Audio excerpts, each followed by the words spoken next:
I was talking to John from Hout Bay Gallery, and we used to go visit there very often and drink lots of beer with him in Hout Bay. And I said, hey, I think I could become an artist.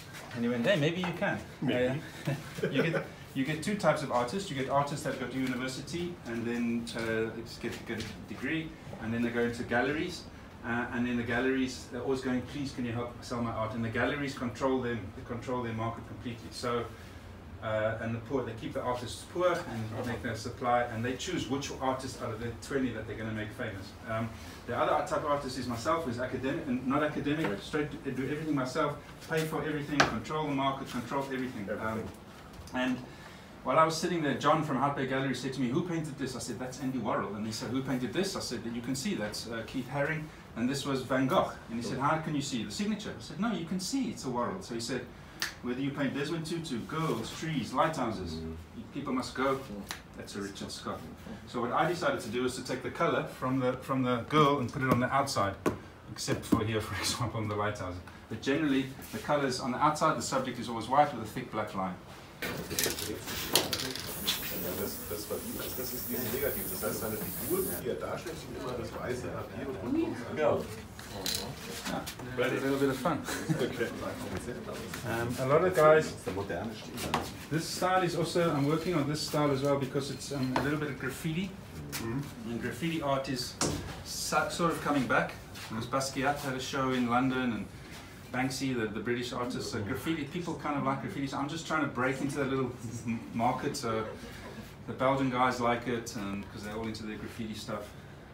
Also different style, you know. I decided to develop my own canvas. So I found a carpenter, and we developed a canvas like this, and now it's kind of called the Richard Scott canvas. If you order from them, it's kind of, oh, that's the Richard Scott mode. So develop my own canvas, and then paint. Develop and paint. What I did was, I got a chemist to develop a clear base for me and a white base. So that's the clear base. That's the white base. This is about 1,000 rand for this.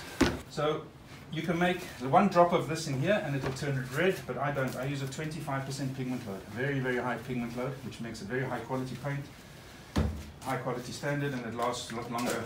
So, you know, yeah, so you see how nice the paint looks, and it's thick, and it's really, really high quality. Okay, so we got the product right. So now this paint that I use here has a recipe, and I share it with other artists. If you wanted to, say my wife wants to paint, I give you the paint, how much do you want, and then when you want more, you phone the supplier guy and then you get direct from him. And there's about 15 to 16 artists currently using the same paint. Okay. So I share, I always share.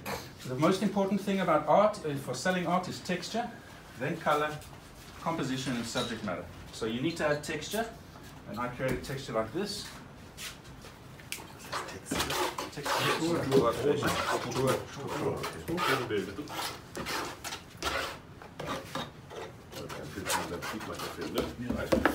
Okay, yeah, and a little bit of paste, a little bit of water, like this. Now I developed this system so that I don't have to be here. I can have an assistant who can sign it for me. Yeah? So that's how the paintings get signed. I paint much anymore, I just work on projects. Yeah. This guy here, you know him, I think. Yeah. I think he just knocked on the door. He's coming just now, Vincent. Vincent, one of the art dealers in Hermanus called me and said, there's a crazy Dutch guy here. He wants you to come and sign the back of these paintings. So I rushed all the way to Hermanus, signed the back of his 6 paintings. And since then we became very good friends, as you guys have seen. So Vincent is my partner on a lot of the projects that I have, from the Tutu project to even this project. So when I went to visit Vince in Rotterdam, he had an Andy Warhol, a Keith Haring, and a Richard Scott on the wall. I was like, yes. And Vincent said to me, you got something, you identified something, you could see something was... Hi. Here's another example. So I take a print like this. What I say with the project of Desmond Tutu, I always, you have the women, they have no faces, right? And this is so great, gorgeous. You look at this, this is Desmond Tutu. Yeah. Right? This is fantastic. So easy. But now the day is there next year. It's settled at the 21st of March 2019, and that's a very interesting day because that's a Human Rights Day, and that's announced by the United Nations. and it's a day against racism and against discrimination. And where is this day coming from? They adapted it from South Africa, because it was originally a day in South Africa to, well, there was, at the time that there was still the apartheid, there was some killing, and there was one day planned, and it was a Sheffield Day, I think? Yeah, Sheffield Day.